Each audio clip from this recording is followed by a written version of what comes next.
Pressures mount for Canada to impose sanctions against China. I'm Marco Perri. Welcome to the Perri platform.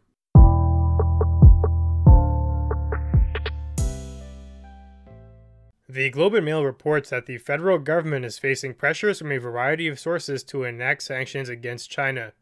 In other words, Canada is getting pressured into creating an offensive plan to tackle some of the misdeeds of China. I think it's actually a good idea. So there's a couple of reasons why Canada would be looking to do something like that. The first list of many offenses is the Hong Kong protest. China is trying their best to curb democracy within their own borders. There's also been allegations of police brutality, and the protesters are desperately clinging to a notion of freedom. They want to be able to vote. They want that vote to actually matter, not just trying to enact a puppet who China will control. And at the same time, there is a legal agreement that states that China should not be imposing their will on Hong Kong, at least this early. There was supposed to be a 100-year grace period, and China has seemingly disregarded that in an attempt to absorb Hong Kong as soon as possible. That's one reason. The second, which is becoming highly prevalent now in today's news, we knew about it for a long time before, but now it's getting the spotlight, is that China is detaining religious minorities within these camps. It sounds eerily like concentration camps from what we can gather. They're meant to re-educate these people. Now, why would China be wanting to do something like that? I think the answer comes to ideology. The Chinese government is an authoritarian regime. They rely on the subjugation of the masses. They could not exist if people started to question why they're in that position in the first place. If people started to ponder different ways of organization, well, that could spell trouble for the Chinese government. So, what they really want to do is curb that. They want all the masses, the commoners, the peasants, to think the same way, to make them content with being under their rule so the risk of an uprising is diminished. One way you do that is by getting rid of religion. That really is a method to think differently. They want you to see them as the gods, but if you have someone else in the picture, that can't work with them. So, they're going to send people like the Falun Gong, like the Uyghur Muslims, into these camps and try to curb out any notion of religion from their bodies. Right now, the picture is still hazy. We're not entirely sure what exactly is going on. We've heard tidbits from here and there, some sources giving first-hand experience, but China is very covert. They keep the operation under wraps. We do know that there are over 1 million people within, but we don't know to what extent these camps are actually doing things to them. We have an idea of the re-education, the repurposing of their ideology, but are they doing anything worse? Are they doing things that are more drastic? These are very important questions that we lack the answers to. China is also not compliant in trying to help us get to them. They've actually sent embassies to places like the UN to tell everyone, yeah, it's all good. The camps are only here to help these people. We're trying to make them more productive members of society. Nothing to worry about. And I'm not quite sure who they think they're fooling with that line of rationale. Activists have clearly pointed out that this is not the case, and there is something sinister going on within China's border. This is something worth investigating because we've seen in the not-so-distant past a very similar structure. Camps set up to detain a particular group of religious minority.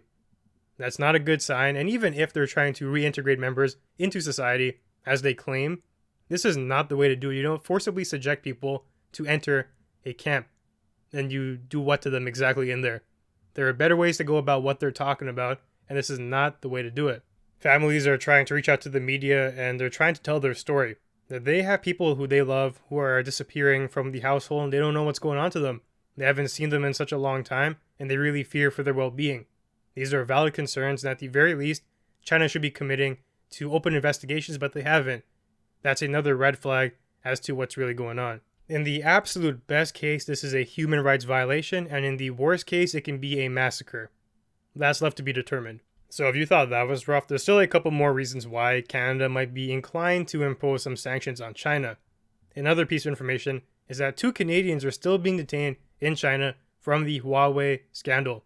China has no respect for Canadian citizens, and they're doing what they want to them.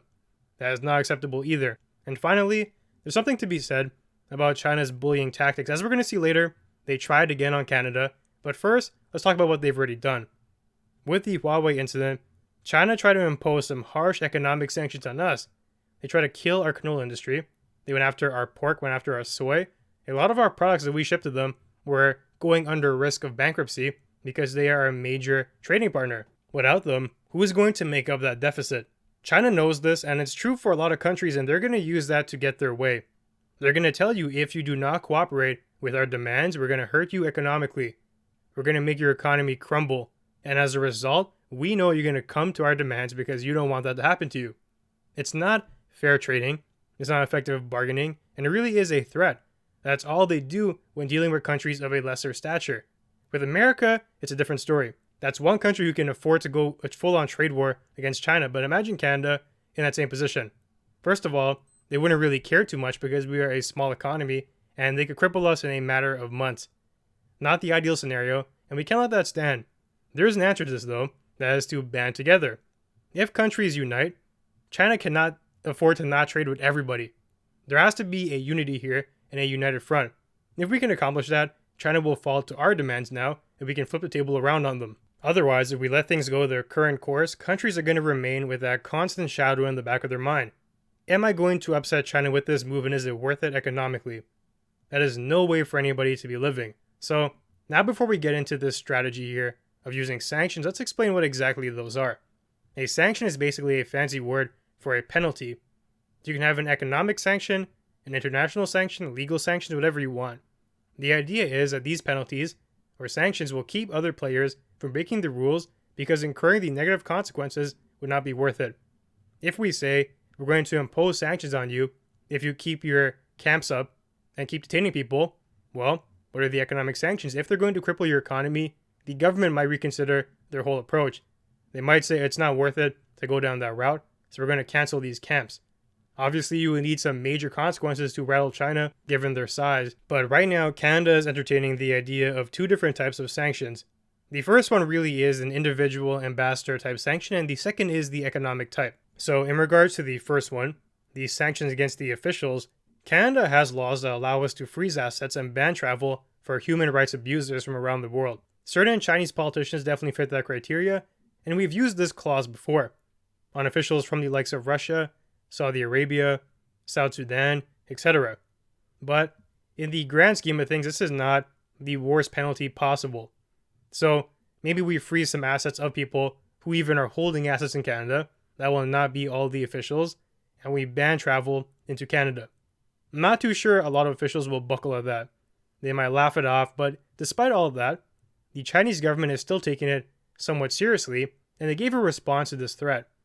I think the answer is because they understand that at the individual level, maybe these sanctions against their people wouldn't really matter too much with Canada, but as before with the idea of unity, if they cannot enter a plethora of countries, if their assets get frozen everywhere, it will be a big problem. So, China wants to put that out as soon as possible, and how do they do it? They rely on threats again. Their golden tactic. So, this is what they responded with. China's ambassador to Canada warned that sanctions would cause damage to our relationship and result in firm countermeasures. What they've done is effectively called us out, and they're threatening Canada again. What is this firm countermeasures that they allude to? And it's funny too that they mention damaging our relationship. China has already done that on so many different fronts in just the past year. As I've mentioned before, they try to cripple our industry because we would not listen to them. What type of relationship do they expect us to have right now? I think that the federal government, Justin Trudeau, you cannot be a wussy in the face of such arrogance. China does not get to threaten consequences when they want us to stop doing something, when we anger them. They can't keep threatening us. Like, what do they think this is here? We're not their child. If it was up to me, I would have expelled that ambassador on the spot. It's unacceptable to be treating international dialogue as if they are a parent to us and they're trying to threaten consequences for our disobedience, especially when China is in the wrong here. Unfortunately, though, that is the reality that awaits us if we don't do anything. China will always be at the back of our mind threatening to do something if we don't act in line with their plan. If we try to challenge any notions that they bring up, they're going to say consequences will befall you. That is no way for a country to operate, and they are not our master. It should not be allowed to go on like this. Trudeau has to stand up and demonstrate that Canada is not another one of their puppets here that will be easily bent to their will. Now, this leads me to my next type of sanction that's being proposed here, and that comes in the form of economic sanctions. The economy is in fact going to be dragged into this conflict eventually. That really is the new method of war. Physical battles will turn the world into a wasteland because of things like nukes, so instead we're going to battle with dollars. A little bit more controlled, less collateral damage, and it can cause a massive impact to a government. So what really is the suggestion here? It comes down to crippling China's exports. They are a massive export economy. They produce some very cheap goods that countries want. Countries will even destroy their own local manufacturing to get the better price from China, and China has taken advantage of that fully. Their economy has boomed, and they are a massive force in the world now, in a very short span of time too. I think when all this blows over, China will be a case study for how a country can go from 0 to 100 over the span of a couple of generations, given their unique trade status, but that's a topic for another time. Now back to this idea of the economic sanction. One way to curb exports is really through trying to limit it. That can come in many type of ways, and one way is the tariff. That's what America has used against China, but China has combated that. What the tariff does is it increases the price of your export. When China's goods enter America, America adds a tax to it, and it becomes more expensive. Now the consumer might choose to buy another alternative, maybe a product from a domestic source or a different country because of this price. China is very smart though, and because they are authoritarian, they can do what they want. One way to combat the tariff is to lower your price. China deflated their currency to make it cheaper. Now the tariff is being offset by a reduction in cost, making it more likely to be bought by the American consumer, and that really is the battle going on right now between China and America. Canada doesn't have that much power. Us putting a tariff would do some damage, but China could hit us back and hit us back pretty hard. There is another alternative though, and this at least gives the government some plausible deniability. If the consumer base changes their methods of consumption by themselves, that is an organic growth strategy that can work and affect China while not destroying us entirely. If the Canadian consumer says, we are not going to buy Chinese-made products anymore because we don't support their regime, well, what's China going to do? They can lower the price all they want, but we still won't buy it because we've deemed the product to be immoral. That is the answer here, and it's the best way to go about it. We don't need the government to be playing with the price. We just have to stop buying it. Say we're not supporting that country anymore. We have our own initiatives that we want to bring up. We're going to support domestic. I think it's a good idea. Support Canadian-made manufacturing because we don't want to be funneling our money abroad to a dangerous regime like China just to save a couple of dollars. And here's where I want to make something very clear. A lot of people who support sanctions against China are not being truthful about the process here. It will in fact hurt us in the short term at least. There is no way where we fight a war with China and we come out unscathed, especially at the individual consumer level. You will pay more money for your things. That's just the bottom line here, and it can hurt you. China is a massively cheap exporter. They make the cost of living in places like Canada and the United States lower.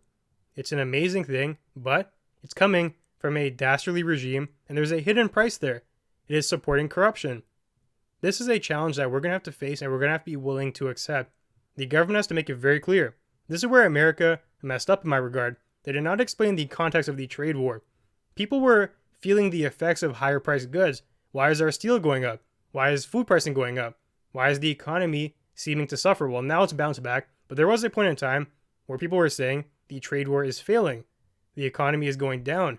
The whole point of the trade war is not economic progress, and that has to be stated. There is no short-term benefit to engaging in this battle. People have to know that. If you try to value the trade war or a conflict with China on the basis of economic growth, it's always going to fail. The real value is simply hurting China. You will hurt yourself in that process, but the aim here is to hurt China more than it hurts you. China is an export economy. They make money from selling you stuff. If you can find a different supplier, China's going to struggle. You may pay a couple more cents here, but you're going to reach your goal of curbing the regime. At the same time, also, Canada by itself is a small market. We can even hypothetically stop buying everything from China. No more exports, whatever. We've completely embargoed them. But even in that situation, China will not falter too hard. They've been able to sustain a trade war with America, a massive economy, 10 times our size, and they're still doing fine many months after that. The real answer here is to make an alliance. What if Canada, America, Mexico, and Europe banded together? Now that would do a lot of damage, and that's the key right there. It really comes down to unity, and this brings me back to the major conflicts in the past century. They've all been fought with alliances, with allies, with a united front and a team. World War I, World War II, you cannot be trying to fight a battle by yourself. The best way to hurt the enemy, in this case China, would be to unite, to make our strengths shared. Our weaknesses shared as well, but when we combine our powers like that, we're going to have a better shot at curbing the regime. Going by yourself and talking like it's not going to hurt us is just folly. There has to be a better plan implemented for us to realize success. China wants you to be divided. They want you to go solo so they can crush you one by one. But if we join forces here, even us in America and Europe, that is a strong force of allies right there. We can do a lot of damage. But unfortunately, I'm not seeing too much talk about that. Where's the agreement? Maybe right now they don't deem it serious enough, but we don't want it to reach that boiling point. I really do believe that China could end up being the Nazi Germany of our generation. This time, they have nuclear weapons though, and they are a major force that can take on the strongest nation in the history of the world, America. It's not a good situation to be in, but there is hope. We just need to make use of it and join forces before it's too late. So, that brings me to the end of today's conversation. If you enjoyed the content, be sure to leave a review and share. That will help our channel grow. You can also find me on Twitter and Instagram at Perri Platform. Thanks for joining me, and I'll see you soon.